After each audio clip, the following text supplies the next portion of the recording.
আজকে আমাদের বর্ধমান রাজ কলেজে যে সোশ্যাল ঘোষিত হয়ে গেছিল, যে একটা ডেট দিয়ে জানুয়ারি মাসে ফার্স্ট উইকে, তো সেই সোশ্যালের ব্যাপারে আজকে আমাদের দুপুরবেলাতে সেই অডিশন হয়ে গেছে। সোশ্যালের যে প্রোগ্রাম হয় ছাত্রছাত্রীদের, সেই অডিশনও পর্যন্ত হয়ে গেছে। তারপর হঠাৎ করে আমাদের কাছে খবর আসছে, ইউনিভার্সিটি ভিসি বলছে যে আমাদের সোশ্যাল নাকি আর হবে না।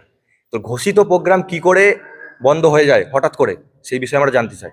যেখানে অর্ধেক কাজ প্রায় হয়ে গেছে, সবকিছু জিনিস সবকিছু যে ঠিকঠাক করা, প্রত্যেকটা ডিপার্টমেন্টের স্টল ওয়াইজ সবাইকে একটা মানে স্টলের আইডিয়া ঠিক করে নেওয়া, সবকিছু হয়ে গেছে।